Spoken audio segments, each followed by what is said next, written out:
Chapitre 9. Issur Gilouy Arayot. L'interdiction de l'immoralité et ses implications.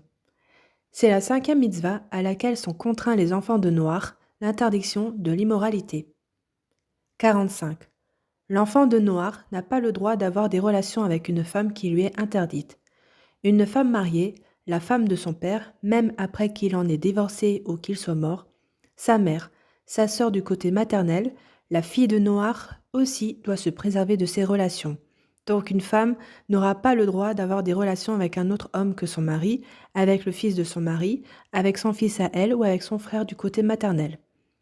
C'est ce que la Torah écrit dans Genèse chapitre 2 verset 24, c'est pourquoi un homme quittera son père et sa mère et s'attachera à sa femme et ils seront une seule chair. La Torah orale explicite, un homme quittera. Il quittera les femmes qui lui sont interdites à cause de son père, donc la femme de son père, et les femmes qui lui sont interdites à cause de sa mère, et s'attachera à sa femme et donc pas à la femme d'un autre. Nous apprenons d'Abraham l'interdiction de la sœur du côté maternel. En effet, Abraham répondit à Avimelech, dans Genèse chapitre 20, que Sarah était sa sœur, sous-entendu qu'elle n'était pas sa femme.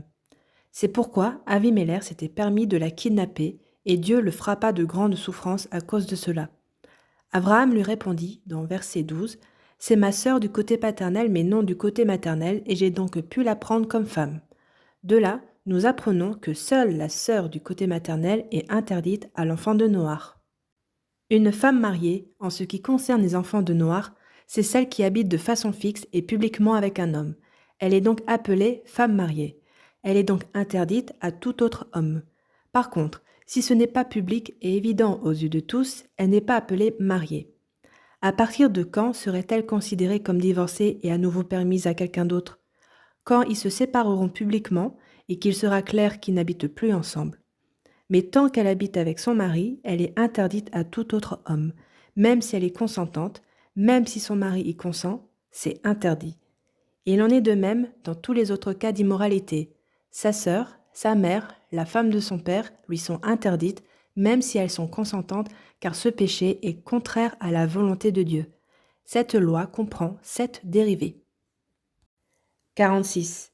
Il est interdit à l'enfant de Noach de pratiquer l'homosexualité, comme il est écrit dans la Torah dans Lévitique chapitre 18 verset 22, « Tu ne t'étendras pas avec un homme comme si c'était une femme, c'est une abomination. » La Torah l'interdit aussi aux enfants de Noach dans Genèse chapitre 2 verset 24, « C'est pourquoi un homme quittera son père et sa mère et s'attachera à sa femme et ils seront une seule chair. Sa femme est donc pas un homme. » L'interdiction s'applique aussi bien à l'homme qu'à celui qui prend la place de la femme. Les femmes aussi ont l'interdiction de jouer entre elles comme un homme et une femme. La Torah appelle ces pratiques abominations comme est écrit dans Lévitique chapitre 18 verset 3, « Vous n'agirez pas comme les actes pratiqués en terre d'Égypte où vous avez habité. » Puis à la suite, le verset 27 ajoute, « Car ils ont pratiqué toutes ces abominations. » Nos sages ont expliqué. Que sont les actes des Égyptiens ? Un homme épousait un homme, une femme épousait une femme épousait 2 hommes. La Torah résume. Vous n'agirez pas comme les actes pratiqués en terre d'Égypte, où vous avez habité. Vous n'agirez pas comme les actes pratiqués en terre de Canaan, où je vous amène, et vous n'irez pas dans leur voie. La Torah nous exhorte qu'en général, ceux qui veulent servir Dieu et s'attacher à lui doivent s'éloigner des pratiques de ces gens vicieux qui pratiquent des abominations en matière de mœurs et qui pratiquent l'idolâtrie, comme expliqué dans le décret 24, qui consiste aussi en des actes horribles. Il est connu que de nombreux rites idolâtres comportent des pratiques immorales et celui qui veut préserver sa relation avec Dieu s'en éloignera. Bien que les enfants de Noach ne soient pas concernés directement par ces interdictions, comme les actes pratiqués en Égypte et en Canaan, celui qui est avisé comprend qu'il s'agit d'actes répréhensibles qui l'éloignent de la vérité de Dieu et de sa Torah. Donc, d'un simple point de vue moral, il conviendra de s'écarter de ces pratiques.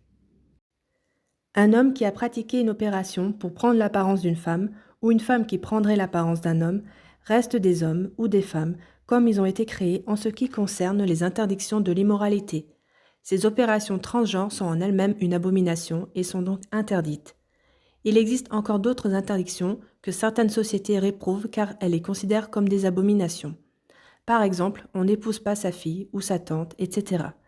Si telle est la coutume dans l'endroit où il habite, l'enfant de Noach s'y conformera car toute relation qui n'est pas conforme aux critères de cette société ne sera pas considérée comme un mariage, mais comme une union incestueuse et donc interdite.